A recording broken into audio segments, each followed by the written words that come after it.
जय जोहार, जय तंटिया मामा, जय बिरसा मुंडा जी और हर हर नर्मदे कहिए मेरे साथ एक बार, हर हर नर्मदे, हर हर नर्मदे, हर हर नर्मदे। ये पूज्य संत कमलदास जी की धरती है, राजा श्री देवी सिंह जी की धरती है, बाबा साहेब अंबेडकर जी जैसे महापुरुषों की धरती है। यहाँ आकर मुझे बहुत गर्व हो रहा है और सबसे ज्यादा गर्व इस बात का है कि ये आपकी धरती है। आप सब यहाँ मेरी बातों को सुनने आए हैं। आपके पूर्वजों ने इन महापुरुषों के साथ हमारी आजादी की लड़ाई लड़ी और इसलिए एक तरह से ये पावन धरती भी है। आपने मुझसे पहले जो चर्चा की इंदिरा जी की, आप सब जानते हैं कि मैं इंदिरा जी की पोती हूं।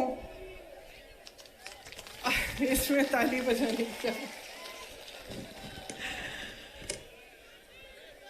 आप उनको बहुत मानते थे और जितना आप उनको मानते थे, जितनी श्रद्धा आपके दिल में उनके लिए थी, उतनी ही श्रद्धा इस देश की जनता के लिए, खास तौर से मेरे आदिवासी भाई बहनों के लिए इंदिरा जी के दिल में थी। तो आज उनके गुजर जाने के 30 साल से ज्यादा गुजर गए हैं, लेकिन आप फिर भी उन्हें याद इसलिए करते हैं क्योंकि आप जानते हैं कि उनके दिल में आपके प्रति जो श्रद्धा थी वो एक गहरी और असली श्रद्धा थी। वो एक राजनीतिक रिश्ता नहीं था, एक भावनाओं का रिश्ता था, एक समझ और श्रद्धा का रिश्ता था। वो समझती थी कि आपकी संस्कृति क्या है, वो समझती थी कि आपकी संस्कृति पूरी दुनिया और मानवता की एक मूल संस्कृति है। प्रकृति की रक्षा, प्रकृति का आदर, चाहे जंगल हो, चाहे जल हो, चाहे जमीन हो, चाहे जानवर हो, सबका आदर करते हुए आपने अपने जीवन जिए और हमेशा कहती थी कि यही संस्कृति इस दुनिया की सबसे अच्छी संस्कृति है। तो उन्होंने कभी आपकी संस्कृति को बदलने की कोशिश नहीं की, उस पे कुछ थोपने की कोशिश नहीं की, हमेशा उसका आदर किया और उसी की तहत आपके लिए उन्होंने नीतियां बनाई। इसी तरह से चाहे पंडित जवाहरलाल नेहरू थे, चाहे उसके बाद राजीव गांधी जी थे, उन्होंने भी इसी तरह से आपकी संस्कृति का आदर किया। आपके लिए जो नीतियां लाए उनसे आपकी भलाई हुई, आप आगे भी बढ़ पाए और साथ साथ जो आपकी परंपराएं थी, जो आपकी संस्कृति थी, उसको आप बचा भी पाए। आज जब मैं यहाँ आ रही थी तो मैंने देखा कि बहुत सारे नौजवान खड़े हैं रास्ते में, सड़कों पे, और यहाँ भी मैं बहुत नौजवानों को देख रही हूँ। मैं आपसे पूछना चाहती हूँ कि आप में से कितने ऐसे लोग हैं जिन्हें मध्य प्रदेश की सरकार ने रोजगार दिया है? जरा हाथ उठा के बताइए। रोजगार मिला? नहीं मिला है। और कितने ऐसे नौजवान हैं जिन्होंने भर्ती की जो वो प्रतियोगिताएं हैं वो की है और पढ़ाई बीए, एमए, बीएससी, एमएससी तक की है? जरा हाथ उठाओ। तो तकरीबन सारे पढ़े लिखे हैं। और पढ़ाई आपने कैसे की? आपके माँ बाप ने मेहनत की आपको पढ़ाने लिखाने के लिए, आपकी फीस भरने के लिए खूब मेहनत करनी पड़ी। कुछ किसान होंगे, कुछ नौकरियां कर रहे होंगे कहीं, सबने आपके लिए मेहनत की आपको आगे बढ़ाने के लिए। तो देखिए, सबसे महत्वपूर्ण बात क्या है जो आज आपको समझनी है? आपकी जो बड़ी बड़ी समस्याएं हैं वो क्या है? सबसे पहले तो भयंकर बेरोजगारी है। आज सिर्फ प्रदेश में नहीं लेकिन देश में इतनी बेरोजगारी है कि 45 सालों से इतनी बेरोजगारी पूरे देश में नहीं रही है। तो सबसे पहले आपको यह समझना है कि जो आपकी सबसे बड़ी समस्याएं हैं, मैं सोचती हूं वो बेरोजगारी और महंगाई है। सही बोल रही हूं? महंगाई है समस्या बड़ी, बेरोजगारी है। तो मैं चाहती हूं कि थोड़ी चर्चा मैं इन दो समस्याओं के बारे में करूं। तो बेरोजगारी की मैंने बात की। अब आप अपने प्रदेश में अगर देखेंगे तो तमाम सरकारी पद खाली पड़े हुए हैं। चाहे स्वास्थ्य व्यवस्था में देखें आप तो हर स्तर पर, मतलब हर स्तर पर 90% से ज्यादा पद खाली पड़े हैं। अब आप सबने हाथ उठाया कि पढ़े लिखे हो, रोजगार के लायक हो, तो ये पद खाली क्यों पड़े हैं? ये सवाल उठाना जरूरी है कि सरकारी पद इतने खाली हैं, कहीं 90%, कहीं 80%, कहीं 75%। तो आज तक जब 18 सालों से भाजपा की सरकार चल रही है तो ये पद भरे क्यों नहीं गए हैं? सबसे पहला सवाल तो ये है। दूसरा सवाल कि अगर आपको रोजगार मिल रहे हैं, नहीं मिल रहे हैं, तो इसकी वजह क्या है? क्योंकि ऐसी बात तो नहीं है कि कभी रोजगार नहीं मिले। एक जमाना था, शायद आपके दादों का जमाना, जहां लोगों को छोटे मोटे सरकारी रोजगार मिल जाते थे। कोई पियन का काम करता था, कोई सरकारी किसी बड़ी कंपनी में काम ले लेता था।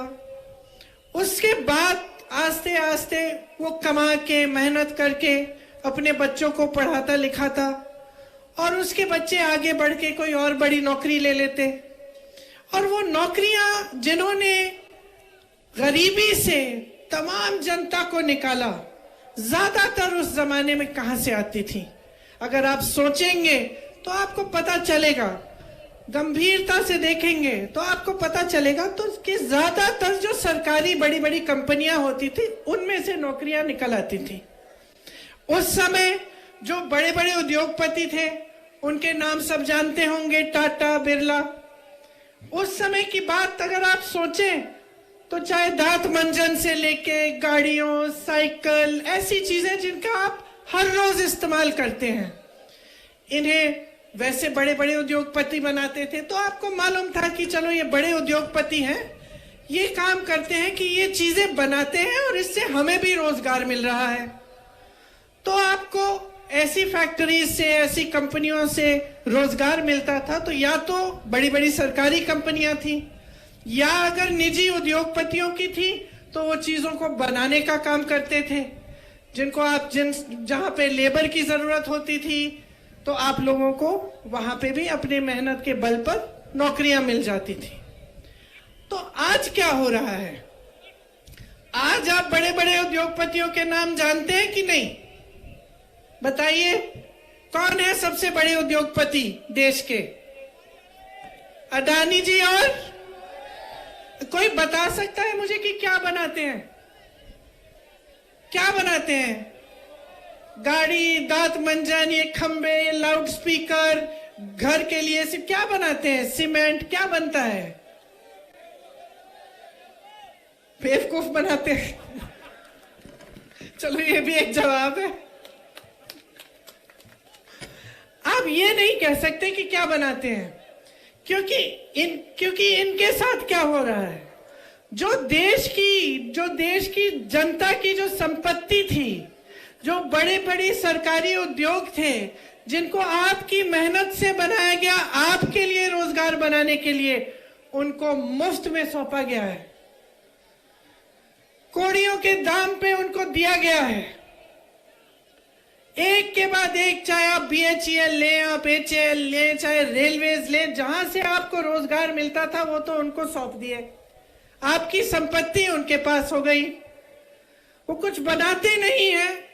जो आपने बनाया, इस देश ने बनाया, चाहे वो बंदरगाह हो, चाहे वो एयरपोर्ट हो, चाहे कोई भी बड़ी चीज ले लीजिए, वो उनको सौंपी जा रही है। तो आपके रोजगार कहां से आएंगे? छोटे उद्योगपतियों से, जो छोटे छोटे कारोबार चलाते हैं। लेकिन इस सरकार ने तो उनको भी खत्म कर डाला। सोचिए, पहले नोटबंदी लाए, अब जो छोटे दुकानदार हैं, यहाँ जो तमाम छोटे छोटे बिजनेस हैं, सबसे ज्यादा नुकसान नोटबंदी का किसने झेला? उन्होंने झेला। फिर कोविड आया, कोरोना, फिर से उन्होंने नुकसान झेला। अब सरकार पे दायित्व होता है कि आप नुकसान झेल रहे हैं, आपकी मदद करें। मदद नहीं हुई, ऊपर से जीएसटी आ गई। जीएसटी क्या है? जीएसटी वो टैक्स है जिसने छोटे दुकानदारों और छोटे बिजनेसों के नाक में दम कर दिया। वो टैक्स है जो आप हर छोटी सी छोटी चीज पर आप देते हैं। चाहे देश का किसान हो, डीजल, पेट्रोल, खाद, सब पे जीएसटी, ट्रैक्टर जीएसटी, हर चीज पे जीएसटी। चाहे आप दिवाली आ रही है, आपको कुछ खरीदने जाना है, त्योहार है, मेरी बहनें बैठी हैं, धनतेरस आएगा, आपके त्योहार है, आप कुछ खरीदना चाहते हैं, दुकान जाना चाहते हैं, त्योहार को मनाना चाहते हैं, आप जो भी चीज खरीदेंगे उस पे आज जीएसटी है।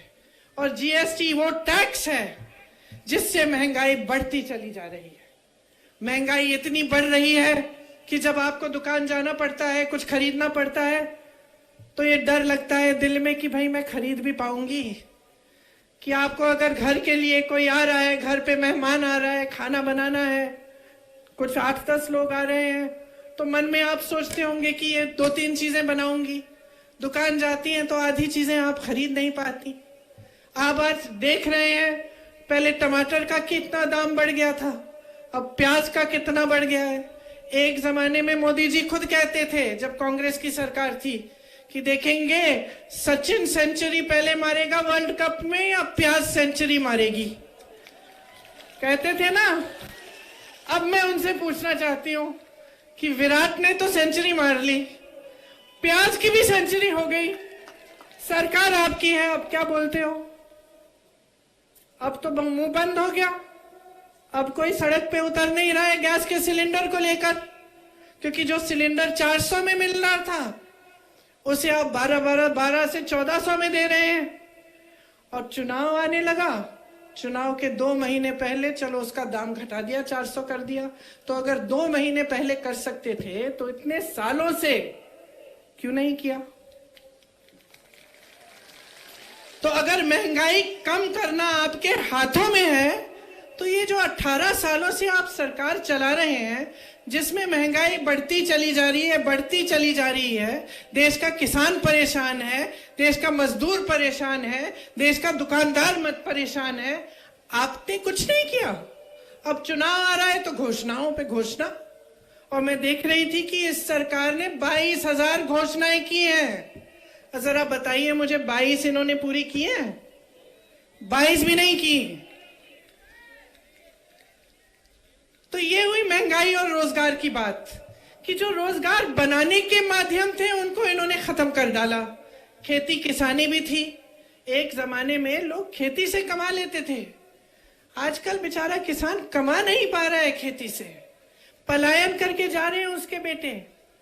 और जिनके बेटे जवान बनने के लिए तैयारी किए, खूब उन्होंने संघर्ष किया कि हमारी भर्ती हो जाएगी, उनके लिए ये स्कीम ले आए, अग्निवीर की स्कीम, कि 4 साल करो सेना में काम और फिर घर लौटाओ। तो आपको सोचने की जरूरत है कि ये सरकार आपके लिए कर क्या रही है।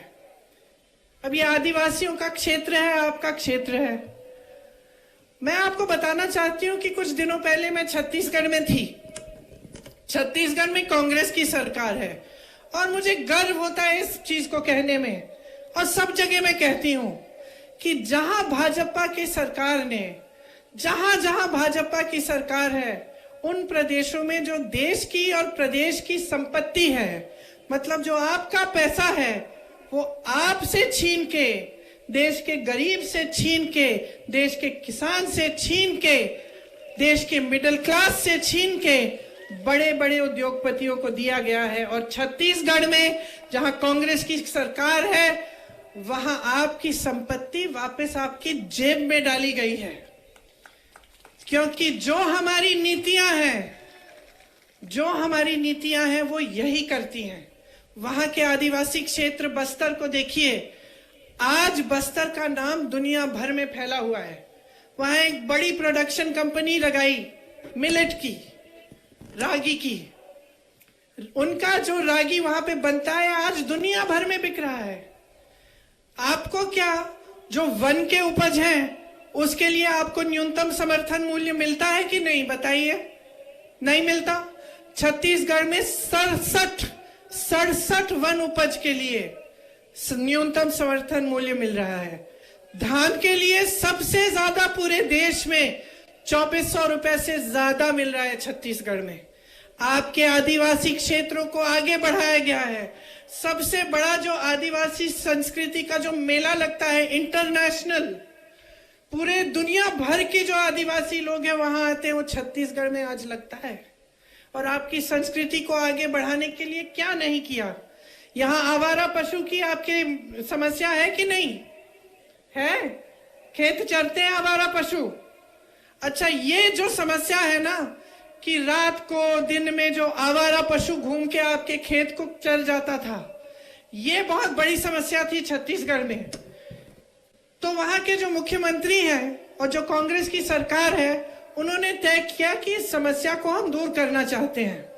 तो उन्होंने ऐसे गौठान बनाए जिसमें मेरी बहनें, जब मैं वहां की बहनों से मिलती हूँ, खास तौर से आदिवासी क्षेत्र की, मुझे कहती हैं कि 1-1 लाख से 6-6 लाख रुपए कमा रही हैं, क्योंकि गौठान बनाए, गोबर खरीदी आवारा पशुओं की। अगर आप पशु रखेंगे तो आपसे सरकार ने गोबर खरीदी, आपसे गोबर खरीदी। वहां पे जो स्वयं सेवा समूह है वहां उन्होंने काम कराया गौठानों में, और गौठान में से बहुत चीजें ऐसी बनाई जो काम की हो गई। तो हर तरफ से आपको मजबूत बनाने का प्रयास किया, और इसका नतीजा ये निकला कि जनता खुश है। नतीजा ये है कि छत्तीसगढ़ में से जो पलायन होता था, जो नौजवान सब दूर जाते थे नौकरी रोजगार ढूंढने के लिए, वापस आने लगे हैं। किसानों से मिलते हैं तो खुश लगते हैं, मुख्यमंत्री जी को काका कहते हैं, खुशी से, प्यार से, गुस्से से नहीं, जैसे आप लोग मामा जी कहते हैं। ये आपके मामा जी ने कितने घोटाले किए हैं, यहाँ पे मेरा पूरा लिस्ट है, इतना लंबा है कि मैंने पढ़ना ही छोड़ दिया है। हर जगह घोटाला, पटवारी भर्ती में घोटाला, भर्ती के इम्तिहान में घोटाला, बिजली में घोटाला, वृक्षारोपण में घोटाला, व्यापम का घोटाला तो बात ही मत करिए, आप सब जानते हैं कि क्या हुआ। तो जहां पे आप देखते हैं घोटाला ही घोटाला। हर नौजवान को ये मालूम है कि ये सरकार कमीशनखोरी पे चलती है। कुछ छोटा सा चाहिए आपको, कहीं पे आपको छोटा काम कराना हो, सरकार से कुछ ताल्लुक हो, तो आपको कमीशन देना पड़ता है। तो क्या आप ये चाहते हैं अगले 5 सालों के लिए, या आप चाहते हैं कि आपके प्रदेश में भी ऐसी सरकार आए जो आपके लिए काम करे? देखिए, चुनाव के समय यहां खड़े होकर कोई भी कुछ भी घोषणा कर सकता है। आपको जागरूक बनना पड़ेगा, आपको देखना पड़ेगा कि ये घोषणा जो है ये खोखली है या असली है। अब जैसे कांग्रेस के प्रदेशों में हमने कुछ गारंटी बताई चुनाव के समय, तो आप देखिए ना कि क्या ये गारंटी लागू हुई कि नहीं हुई। जो घोषणा नेता, बड़े बड़े नेता करने आए थे, क्या उन्होंने ये घोषणा पूरी की कि नहीं। तो आपको पता चलेगा कि कांग्रेस के प्रदेशों में, जैसे तमाम प्रदेशों में पुरानी पेंशन स्कीम लागू है, जो कांग्रेस के प्रदेश हैं। आपकी सरकार और भाजपा की जो केंद्र की सरकार कहती है कि हमारे पास पैसे नहीं है, हम इतना पेंशन नहीं दे सकते। अच्छा, इतना पेंशन नहीं दे सकते तो अंबानी जी और अडानी जी के आप लोन कैसे माफ कर रहे हो? अगर आप किसानों का कर्ज माफ नहीं कर सकते तो इतने बड़े बड़े उद्योगपतियों के हजारों करोड़ के लोन कैसे माफ कर रहे हो? अगर इस जागरूकता से आप लोग ये सवाल नहीं पूछेंगे तो फिर जैसे आपने कहा कि बेवकूफ बनाया जाएगा, वैसे और 5 साल बेवकूफ बनो। इस देश के संविधान ने आपको एक बहुत बड़ी शक्ति दी है कि अगर आप जागरूक बन जाओगे तो कोई नेता आपको बेवकूफ नहीं बना सकता। और इस जागरूकता में पड़ा क्या है?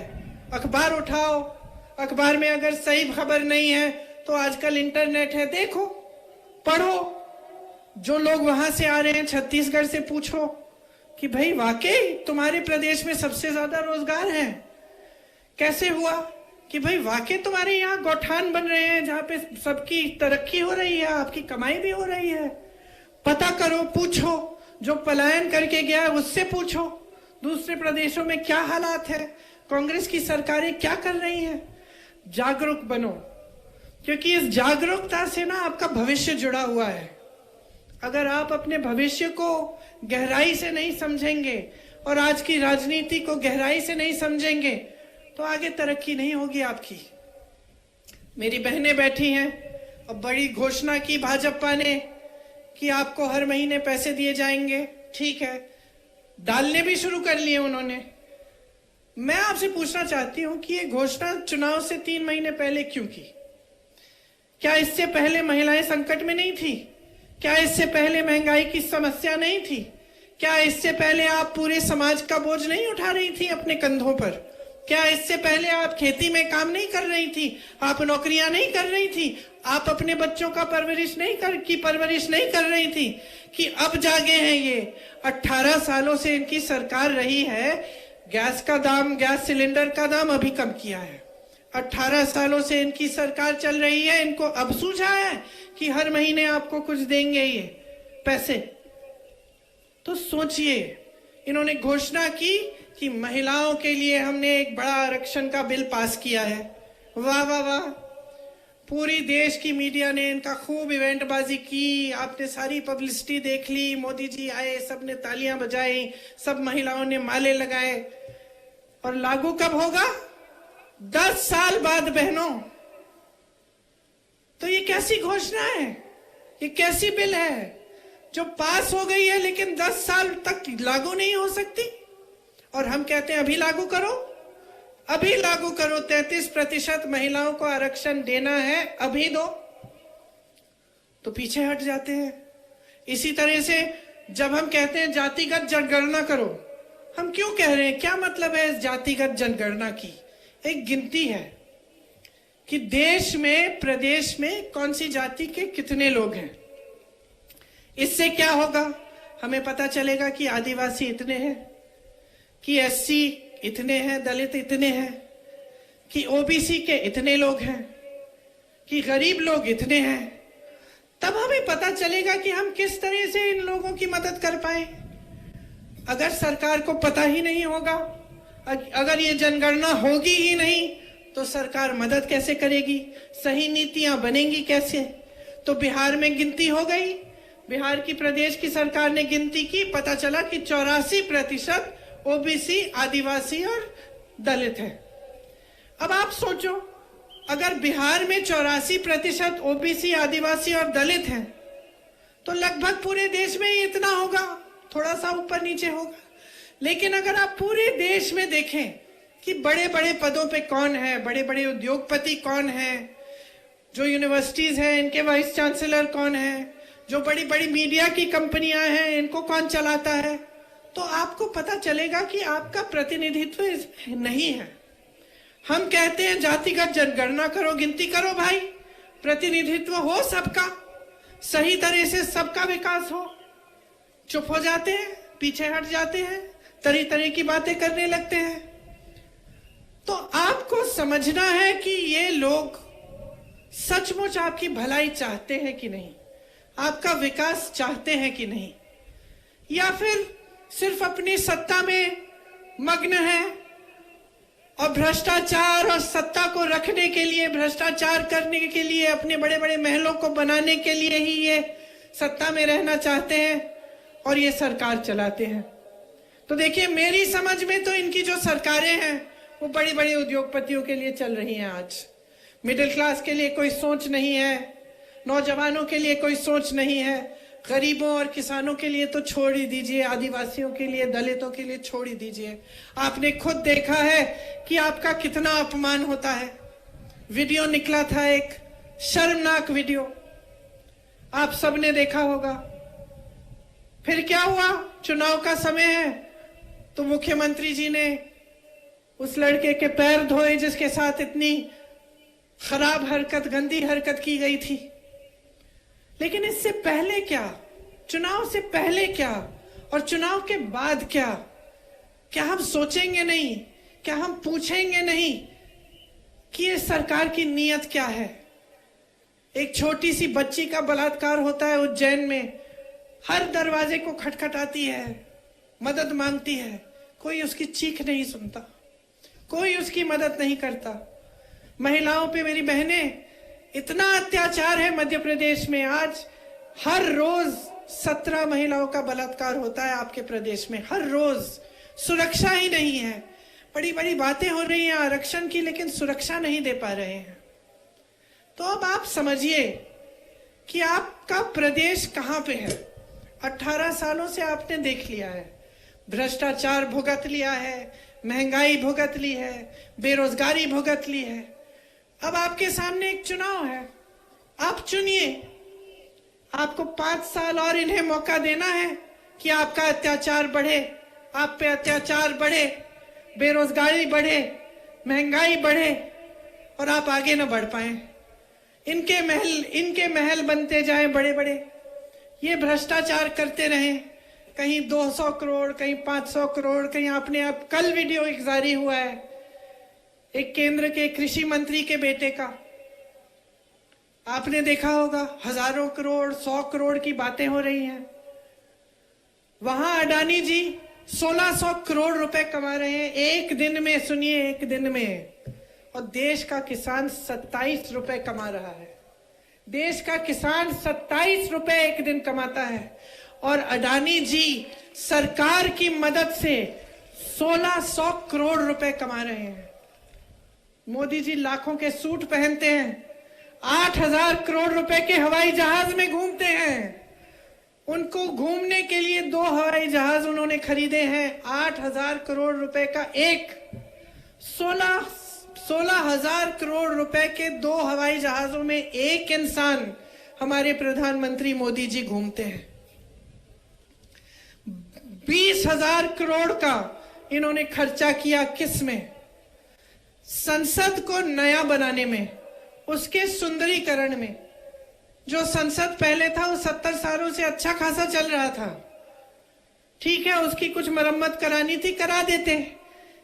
20,000 करोड़ रुपए आप खर्च रहे हैं सुंदरीकरण करने में, बड़ी बड़ी इमारतें बना रहे हैं, और आप कहते हैं कि किसानों का बकाया नहीं दे सकते, किसानों का कर्ज माफ नहीं कर सकते। तो ये परिस्थितियां हैं। अब अगर आप सोचते हैं कि हम कांग्रेस पार्टी हैं, हम तो भाजपा की आलोचना करेंगे ही, चुनाव है, हमें तो कहना है, तो ठीक है, हमारी बातों पे मत जाइए, लेकिन अपनी जागरूकता तो बढ़ाइए। आप खुद देखिए कि आपके साथ क्या हो रहा है। क्या आपके जीवन में इन पिछले 5-6 सालों में तरक्की आई है कि नहीं? इस सवाल का जवाब दे दो मुझे, आई है कि नहीं? सुनाई नहीं दे रहा मुझे, और जोर से बोलो। नहीं आई है, पिछले 5 सालों में नहीं आई है। क्या इससे पहले जो 5 सालों से इनकी सरकार थी उसमें आई थी? नहीं आई। और उससे पहले नहीं आई। 18 सालों से इनकी सरकार है, बीच में 15 महीनों के लिए आपने कांग्रेस की सरकार जो चुनी थी उसे भी रिश्वत दे देकर उसे भी गिरा दी इन्होंने। तो 18 सालों की जो इनकी सरकार है, इसमें आपकी तरक्की नहीं हुई ना, तो क्या उम्मीद रख रहे हैं कि आप अगले 5 सालों में होगी? तो आपको दिख नहीं रहा है कि जितनी भी घोषणाएं आपके सामने की जा रही हैं सब खोखली हैं, सब खोखली हैं बहनों और भाइयों। सब अपने में ही खुश हैं, अपनी सत्ता बढ़ाना चाहते हैं, अपने बड़े बड़े महल बनाना चाहते हैं, अपने बच्चों को विदेश में पढ़ाएंगे, वहां रोजगार दिलवा देंगे, हजारों करोड़ के अपने लोन माफ करवा लेंगे, लेकिन आपकी तरक्की नहीं हो रही है। तो मैं सिर्फ एक चीज कहती हूं आपको, वोट नहीं मांगूंगी, जागरूकता मांगूंगी आपसे, और एक ही चीज कह के जाऊंगी,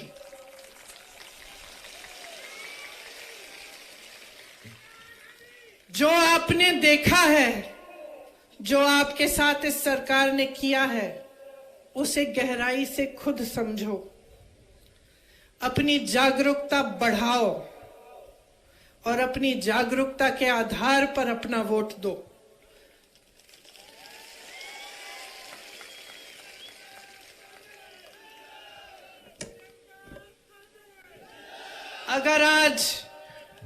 अगर आज आप इंदिरा जी को याद करते हैं तो शुरू में मैंने कहा इसलिए नहीं याद करते कि वो आपके सामने खोखली घोषणाएं करती थी, इसलिए याद करती हैं क्योंकि उन्होंने आपको आपके जल, आपके जंगल, आपके जमीन पर आपका जो अधिकार था वो वापस दिया, आपको जमीन के पट्टे दिए और कोई एहसान नहीं किया आप पे। उनकी समझ थी, उनकी श्रद्धा थी आपके प्रति। उन्होंने कहा आपका अधिकार है, आपको मिलना चाहिए। उन्होंने ये नहीं कहा कि मैं दे रही हूं, उन्होंने कहा ये आपका अधिकार है, अपने हाथों में लो। कांग्रेस की सरकारों ने हमेशा आपके अधिकारों को आपके हाथों में दिया है। भोजन का अधिकार, नौकरी जब आपको नहीं मिल रही थी, बाहर पलायन जब करना पड़ता था तो आपको मनरेगा बना के की नीति दी। क्या थी वो? कि आपको गांव में रोजगार मिले, ये आपका अधिकार था। कांग्रेस की सरकार ने कहा कि सबका अधिकार है कि रोजगार कम से कम 100 दिन का मिलना चाहिए, इसीलिए आपको मनरेगा की नीति बना के दी, इन्होंने कमजोर की। तो जो आपका अधिकार है वो आप समझिए। कौन सी सरकार आपका अधिकार आपके हाथों में देना चाहती है और कौन सी सरकार पुराने जमाने के राजाओं की तरह आपके सारे अधिकार लेकर अपने हाथों में सिर्फ सत्ता के लिए चाहती है? आप समझिए, जब आप गहराई से सोचेंगे और समझेंगे तो मैं जानती हूं कि आपका वोट सिर्फ और सिर्फ कांग्रेस पार्टी को जाएगा,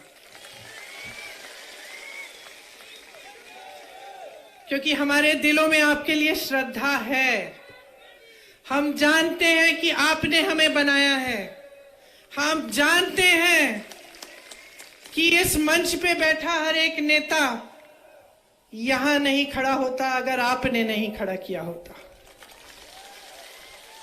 लेकिन अफसोस की बात यह है कि चुनाव के समय आज की जो राजनीति है वो आपका ध्यान भटका रही है।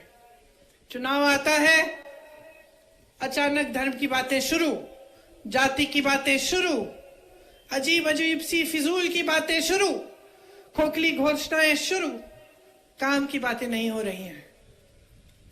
तो आपको जवाबदेह बनाना पड़ेगा नेताओं को। समझ रहे हैं मेरी बात? अगर हमें एहसास हो सकता है कि आपने हमें यहां खड़ा किया है तो भाजपा के एक एक नेता को एहसास दिलाओ कि जब तक आपके लिए दिन रात एक करके काम नहीं करेंगे, जब तक आपके लिए सही नीतियां नहीं बनाएंगे, जब तक आपका पैसा वापस आपकी जेब में नहीं डालेंगे, जब तक इन बड़े बड़े उद्योगपतियों से आपकी संपत्ति लेकर वापस आपको नहीं देंगे, तब तक आप फिर से इनको इस मंच पे खड़ा नहीं होने देंगे। आपका वोट आपका है, कीमती वोट है, आपकी जिम्मेदारी है और आपके देश के प्रति आपका कर्तव्य है। इस वोट को आप ऐसे इस्तेमाल करिए जैसे एक अर्जुन अपनी नजर को, अपने ध्यान को केंद्रित करके तीर चलाता था, उस तरह से अपने वोट को चलाओ। ये वो तीर है जिसके सही लगने से आपका भविष्य मजबूत बन सकता है। आप मेरी बातों को बहुत ध्यान से सुन रहे हैं, इसलिए मेरे यहाँ के जो मध्य प्रदेश के नेता हैं बाद में मुझे डांटे ना कि मैंने गारंटी की बात नहीं की। तो मैं आपको, जो यहाँ पे हम कांग्रेस आपको गारंटी देना चाहती है, उसकी भी थोड़ी सी बात करके सुनाऊंगी। जैसे बहनें, अभी 2 महीनों पहले सरकार ने घोषणा की है कि आपके खातों में कुछ पैसे डाले जाएंगे हर महीने, और इस हड़बड़ी में कि चुनाव हार रहे हैं उन्होंने डालना भी शुरू किया है। अच्छी बात है, कोई बात नहीं, लेकिन उन्हीं की तरह हमारी एक घोषणा है कि प्रति माह आपको 1500 रुपए मिलेंगे। हमारी घोषणा का आधार चुनाव नहीं है, हमारी घोषणा का आधार यह है कि जिन जिन प्रदेशों में आज कांग्रेस ने गारंटी दी है वो गारंटी पूरी हो रही है। हमारी घोषणा का आधार यह है कि हम समझते हैं कि आपका जीवन कितना मुश्किल है, बहनों मैं समझती हूँ, क्योंकि मैं भी महिलाओं हूँ। और चाहे बड़ी घर की महिला हो, चाहे छोटे गांव की हो, चाहे कहीं की भी हो, उसको ये समझ होती है कि पूरी परिवार का, समाज का बोझ वो उठाती है। दिन रात काम करने वाली महिला होती है। आखिर में जो सोने वाला होता है घर में महिला ही होती है। सबको देख के, सबको खिला के, सब काम करके ही सोती हो ना, है ना? तो हमने सोचा कि इससे थोड़ी आपकी मदद हो जाएगी। 500 रुपए में गैस सिलेंडर आपके लिए आपको मिलेगा। 100 यूनिट बिजली आपको माफ होगी और 200 यूनिट बिजली का बिल आपका हाफ होगा। पुराना पेंशन लागू होगा, जैसे पहले आपको मिलता था और जैसे कांग्रेस के बाकी प्रदेशों में मिल रहा है, आपको मध्य प्रदेश में भी मिलेगा। 2 लाख सरकारी पद जल्दी से जल्दी भरे जाएंगे। जो नौजवान यहाँ खड़े हैं, ये आपके लिए गारंटी है। और जो बेरोजगार नौजवान हैं, उनको 3000 रुपए प्रति माह बेरोजगारी भत्ता मिलेगा।